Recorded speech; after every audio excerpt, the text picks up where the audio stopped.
BBMB प्रबंधन भारत का गौरव कही जाने वाली बीएसएल परियोजना का 47वां स्थापना दिवस समारोह मना रहा है। 990 मेगावाट क्षमता वाली इस परियोजना का निर्माण कार्य वर्ष 1960 में शुरू हुआ था और 1970 में यह प्रोजेक्ट बनकर तैयार हो गया था। 1977 में यह कमीशन हुआ। आज इस परियोजना से हिमाचल के अलावा पंजाब, हरियाणा और राजस्थान जैसे राज्य लाभान्वित हो रहे हैं।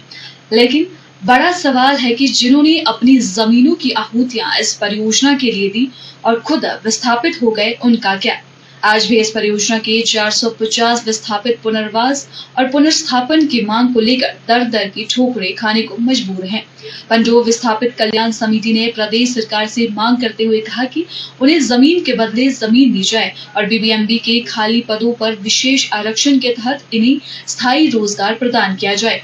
बिजली पानी की भी मूलभूत सुविधाएं प्रदान की जाए। लेकिन बीबीएमबी प्रबंधन प्रोजेक्ट बन जाने के बाद से इनके इन मांगों से पल्ला झाड़कर अपनी डफली अपना राग अलापने में लगा हुआ है।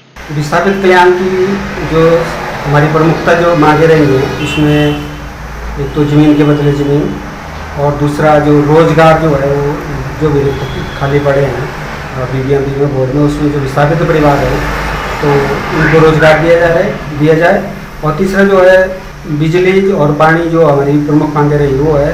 बोर्ड जो है वो पिछले हम विस्थापित जो परिवार है वो पिछले 6 दशकों से ये संघर्ष कर रहा है और मांग कर रहा है कि बोर्ड जो है हमें सरकार जो बीबीएमबी बोर्ड है वो हमारी जो मांगे हैं उनको पूरा करे। हम सरकार से यह निवेदन करते हैं कि शीघ्र से शीघ्र भी हमें रोजगार, शिक्षा और जो जमीन के बदले जमीन मुहैया कराए। पंडोह डैम में हमारी जमीन गई है। हम ना आज जमीन हमारे बुजुर्गों को मिले ना हमको मिले। अब जमीन के बिना घर बेघर हो गए हम। हमारे को जमीन के बदले जमीन मिलनी चाहिए, ये हमारी सरकार के पास निवेदन है। बीबीएमबी प्रतिदिन करोड़ों रुपए इस परियोजना से कमाती है और विस्थापितों के पुनर्वास पुनर्स्थापन के लिए एक फुटी कौड़ी नहीं लगाती है।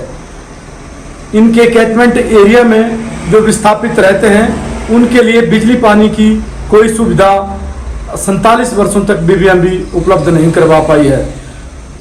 और तो छोड़ो, बीबीएमबी में जो अस्थायी रूप से पार्ट टाइमर जॉब होती है, जिसमें विस्थापित कल्याण समिति ने मांग की थी कि विस्थापित परिवारों के बच्चों को इसमें रोजगार दिया जाए, उससे भी विस्थापितों को बहिष्कृत किया जाता है।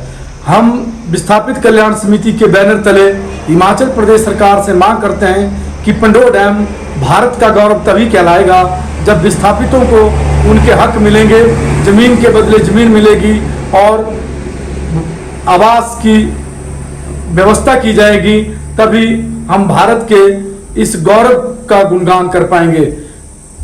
प्रदेश के माननीय मुख्यमंत्री ने हाल ही में चंबा और कांगड़ा के विस्थापितों के लिए जमीन देने का आश्वासन दिया है। हम मांग करते हैं कि इसी तर्ज पर पंडोह के विस्थापितों को अतिशीघ्र 10 बीघा भूमि उपलब्ध करवाई जाए, जिससे वे अपना जीवन बसर कर सकें और अच्छा जीवन व्यतीत कर सकें।